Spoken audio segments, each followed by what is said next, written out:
한 해를 되돌아보는 주간입니다.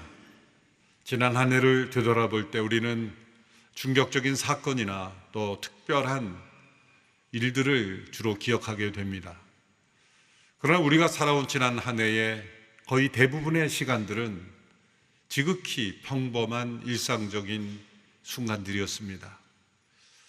그래서 때로 우리는 나의 지극히 평범한 일상이기에 하나님께 영광 올려드리는 시간이 아니었다라고 생각하기가 쉽습니다.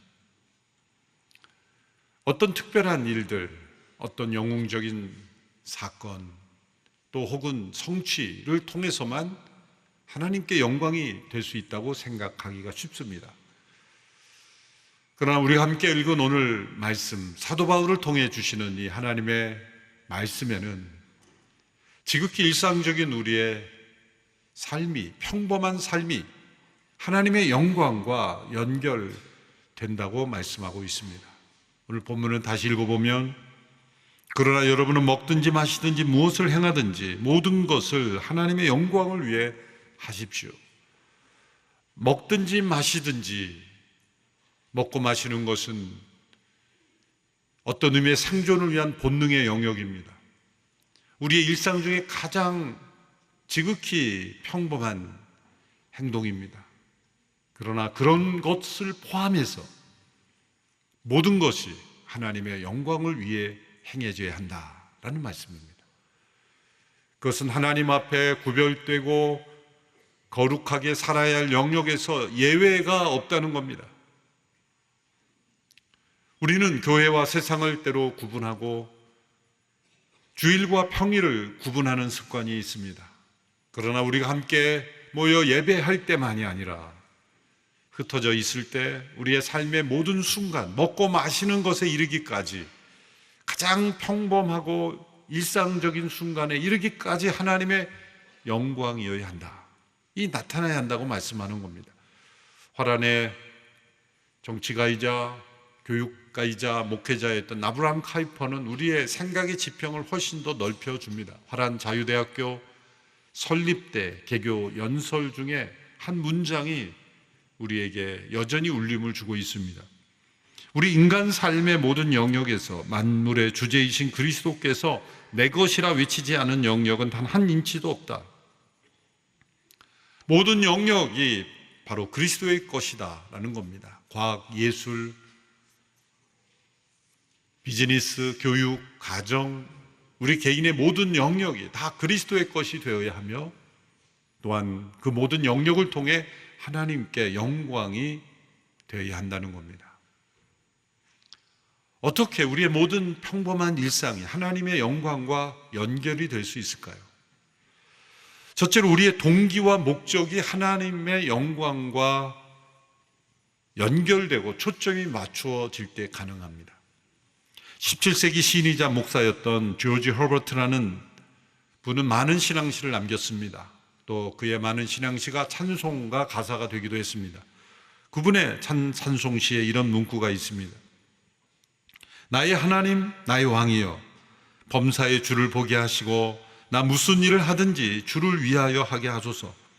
유리를 보는 자의 눈, 유리에 머물 수도 있으나 원한다면 그 너머로 천국을 볼 수 있습니다. 범사에 주와 더불어 하면 천한 일이란 없습니다. 주를 위해 그 한마디에 모두 밝고 깨끗해집니다. 범사에 모든 평범한 일에 주를 위하여 하고 주와 더불어 하면 천한 일이 없다는 문구가 눈에 띕니다. 어떤 영역에서든 어떤 일이든 하나님의 영광을 위한 동기와 목적이라면 그 삶의 평범한 현장은 거룩한 예배의 제단이 된다는 것입니다. 먹고 마시는 것, 단지 배고픔을 해결하기 위한 동기라면 그것은 평범한 일상이 됩니다. 그러나 먹고 마시는 그 행위를 통해서 그 음식을 주신 생명의 주인이신 하나님께 감사하고, 그 음식이 나에게 오기까지 수고했던 분들에 대해 감사하고, 더 나아가 그 음식을 통해 내가 힘과 건강을 얻었을 때 내가 하나님께 섬기고 봉사하는 삶을 살겠다는 결단과 더불어 먹고 마신다면 그것은 예배 행위가 되는 것이고, 더 나아가 이웃과 더불어 배고픈 자와 나누며 상처 입은 자를 격려하고 또한 이웃과 화평케 하는 화목의 식사가 된다면 그것은 비범한 사역이 되는 것입니다. 단지 돈을 벌기 위해 일하는 것은 노동일 수 있지만 그것이 동기와 목적이 하나님의 영광과 연결이 된다면 그것은 선교가 되는 것입니다. 하나님의 임재 연습이라는 영적 고전을 쓴 로렌스 형제는 프랑스의 한 수도사입니다. 300 몇십 년 전에 쓰여졌던 이 책이 오늘날까지 영적 고전이 된 이유는 무엇일까요? 지극히 평범한 삶 속에서 하나님의 영광을 위해 살 수 있다는 것을 보여주었기 때문입니다. 그가 지인에게 보냈던 편지들이 모아져서 이 책이 구성되었는데요. 그분은 신학을 가르치는, 성경을 가르치는 수도사도 아니었습니다. 수도사들의 음식을 해주는 주방에서 일하는 요리사였습니다. 무릎이 아프게 되었을 때는 신발을 고쳐주는 역할을 했습니다. 15년 동안 주방에서 그런 요리를 했습니다. 말씀을 가르치는 수도사도 아닌데 그가 쓴 편지가 많은 사람에게 도전을 두었던 것은 지극히 평범한 일상이 곧 하나님의 임재를 경험하는 통로가 될 수 있다는 걸 보여주었기 때문입니다. 그 책의 일부분을 제가 읽어보겠습니다. 꼭 큰 일만 해야 할 필요는 없다. 나는 프라이팬에 작은 오믈렛 하나라도 하나님을 사랑하는 마음으로 뒤집는다. 그 일도 다 끝나 더 할 일이 없으면 나는 바닥에 엎드려 오믈렛을 만드신 은혜를 주신 하나님께 경배했다. 그리고 나서 일어날 때면 나는 어느 왕보다도 더 만족감을 느꼈다. 하나님의 임재 안에 거하는 것 외에는 것에는 무슨 특별한 기교가 없다. 우리는 그저 늘 똑같은 마음으로 단순하게 그것을 연습할 수 있을 따름이다. 주방에서 요리를 하는 똑같은 행위이지만, 단순한 행위이지만 그 동기와 목적이 하나님의 영광을 위한 것이 될 때 이 로렌스 형제는 오믈렛을 뒤집으며 하나님을 사랑하는 마음으로 뒤집었고, 그리고 하나님께 경배하는 마음이라는 거죠. 주방에서 많은 시간을 보내는 주부 성도 여러분, 때로 그 주방에 있을 때 나는 왜 이 주방에 갇혀 지내야 하나? 내가 언제까지 이 설거지를 해야 하나? 때로 힘들지 않으십니까? 그 평범한 일상들이 하나님을 예배하는 시간이 될 수 있다는 것을 로렌스 형제가 보여주었기 때문에 이분의 글이 영적 고전이 된 거죠. 동기와 목적이 우리의 모든 평범함을 비범한 예배의 사건으로 바꿀 수 있다는 겁니다. 얼마 전 뉴스를 통해 한 분의 반성문을 보았습니다. 이분의 반성문이 뉴스에 이분이 유명한 사건의 주인공이기 때문입니다. 테란 운하 사태의 주인공이 되었던 권도형이라는 분이죠. 미국 법원에서 15년 언도를 받고 감옥에 있습니다. 이분이 반성문을 썼는데 그 반성문이 매우 의미가 있다고 생각합니다. 왜냐하면 그는 한국에서 매우 공부를 잘해서 좋은 학교를 졸업하고 미국의 좋은 대학에 들어가서 한때 미국에서 소문을 나기를 한국의 일론 머스크와 같은 천재라고 소문이 나서 사업이 승승장구했습니다. 그러던 그가 큰 사고의 주인공이 되면서 많은 사람들에게 피해를 끼쳐 쫓겨다니다가 잡혀서 미국에서 재판을 받게 된 겁니다. 그가 이런 반성문을 썼습니다. 어머니가 나는 위대한 인생의 주인공이 될 수 있다고 격려하고 도전하면서 위대해지라고 그렇게 나를 교육했지만 무엇을 위해서 위대해지라는 얘기를 내가 배우지 못한 것 같다. 위대함 그 자체가 목적이 되어버렸다. 그래서 자신이 교만해졌다는 거죠. 나는 다른 사람보다 더 탁월한 능력, 고기능을 가진 사람으로 길러진 것이 분명하다. 그런데 무엇을 위해서 그 기능을 써야 될지는 내가 알지 못했다. 그래서 나는 성공할수록 교만했고 겸손을 잃어버렸기에 많은 사람들에게 피해를 주는 사람이 돼서 여러분 모두에게 사죄한다. 이런 반성문의 내용이었어요. 여기에 많은 것이 담겨 있습니다.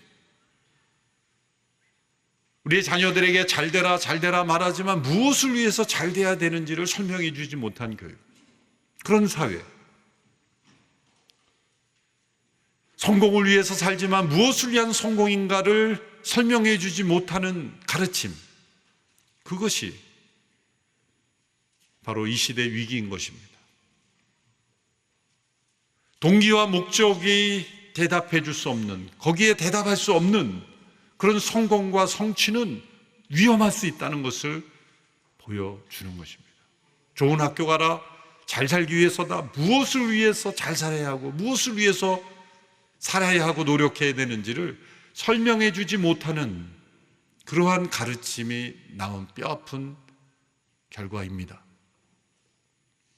그리스도인들은 먹든지 마시든지 무엇을 하든지 하나님의 영광을 위해서 해야 한다는 이 분명한 동기와 목적이 있는 인생입니다. 하나님, 내 사업을 축복해 주십시오. 왜? 라고 물은다면 하나님의 영광을 위해서 제가 쓰임받기를 원합니다. 학생들이 공부를 잘하기 원합니다. 왜? 라고 질문할 때 하나님의 영광을 위해서 내가 쓰임받기를 원합니다. 그 동기와 목적이 하나님의 영광과 연결이 될 때 하나님은 그 사람을 보호할 것이며 인도하실 것이며 성공으로 인해서 실패하지 않는, 하나님이 주신 복으로 인해서 무너지지 않는 인생으로 그의 영혼이 지켜질 것입니다. 우리의 모든 삶의 동기와 목적이 하나님의 영광을 향한 것이 되는 것, 그것이 중요한 것입니다. 둘째로, 어떻게 우리의 평범한 일생이 하나님의 영광이 될 수 있는가? 다른 사람을 위해 덕을 세우는 일이 될 때입니다. 고린도전서에서 먹고 마시는 일을 언급한 중요한 배경이 있습니다. 당시 고린도시는 거대한 상업도시였습니다. 우상이 곳곳에 질비한 도시였습니다. 우상 숭배가 만연했습니다. 그 우상 숭배에 쓰여졌던 재물들, 육류, 고기들이 있었습니다. 시장에 판매되는 것들은 거의 대부분 우상에게 바쳐졌던 재물들이었습니다. 여기서 당시의 그리스도인들에게는 심각한 질문이 생깁니다. 우상에게 바쳐진 고기를 내가 먹을 수 있는가? 라는 질문이었습니다. 이것은 고린도 교회만이 아니라 로마 교회에도 문제가 있었고 여러 당시에 우상 숭배가 만연했던 그 사회의 교회들에게는 같은 문제였습니다. 한 부류의 사람들은 우상은 아무것도 아닌 실체가 없는 것이므로 우상의 숭배에 쓰여졌다고 해서 이것은 먹을 수 있는 것이다.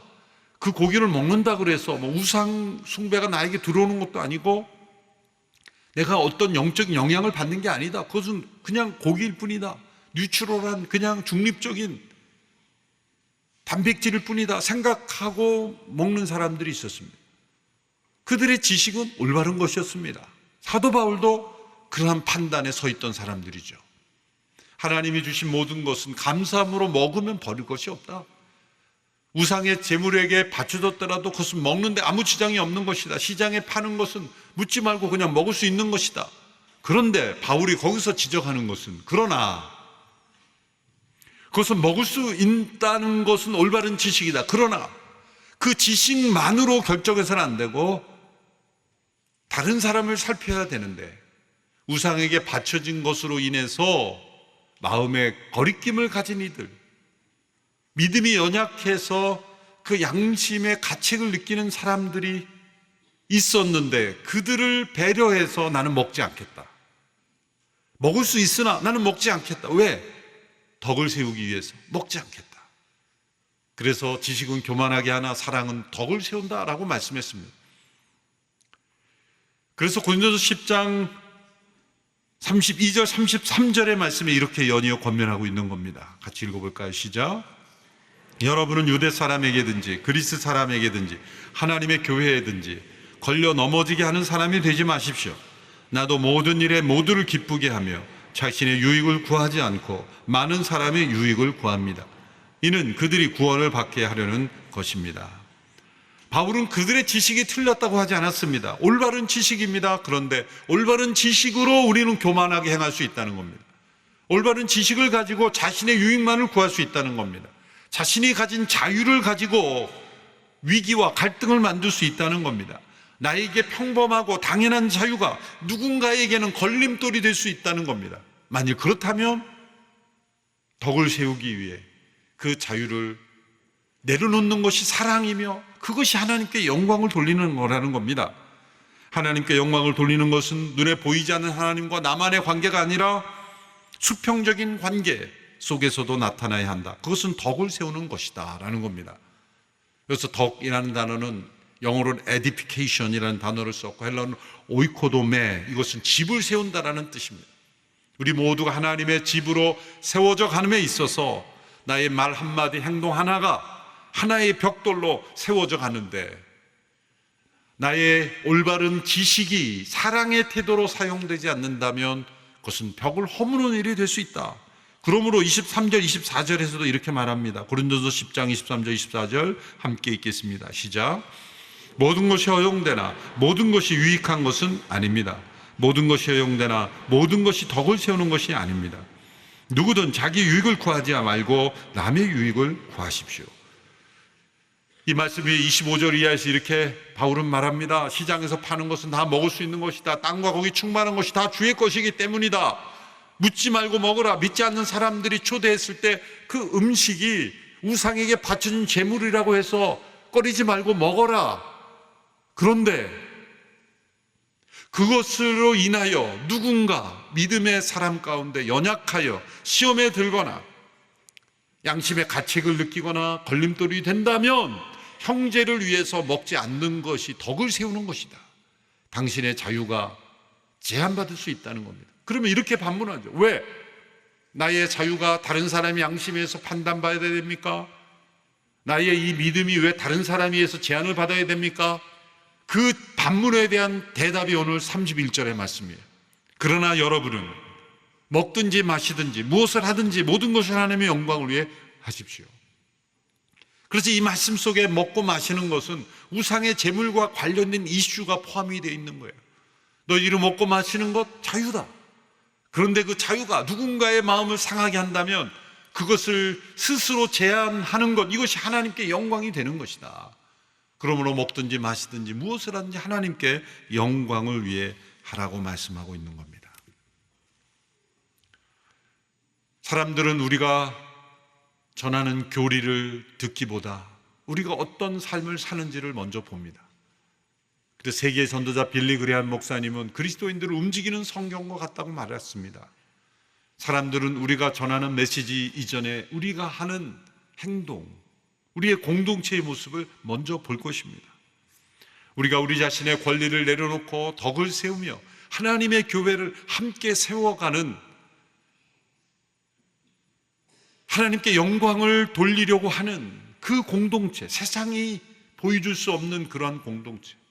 세상은 자신의 유익, 자신의 자유, 자신의 권리만을 부르짖지만 함께 공동체를 이루어가는 그 모습을 통해서 세상은 하나님을 보게 될 겁니다. 먹고 마시는 일상 속에서 지극히 평범하게 보이는 모든 순간 속에 그것이 하나님의 영광으로 연결될 수 있다는 걸 기억하고 새로운 한 해를 맞이할 때 매일매일의 일상이 하나님께 영광이 되는, 예배가 되는 거룩한 산 제물이 되는 저와 여러분이 되기를 축원합니다. 기도하겠습니다. 하나님 아버지, 공중나는 참새 한 마리도 하나님의 허락 없이는 떨어지지 않듯 우리의 일상 중에 한순간도 하나님의 섭리 밖에 있는 시간은 없는 줄로 믿습니다. 지극히 평범한 우리의 일상 속에 하나님의 섭리를 깨달아하는 지혜를 허락하여 주시옵시고, 또한 우리의 목적과 동기가 하나님의 영광이 되게 하시고 덕을 세우는 모든 삶이 되어서 하나님께서 우리를 통해 영광 받으시고 세상 속에 하나님의 영광을 드러내는 통로로 쓰임받게 하여 주옵소서. 예수님의 이름으로 기도하옵나이다. 아멘.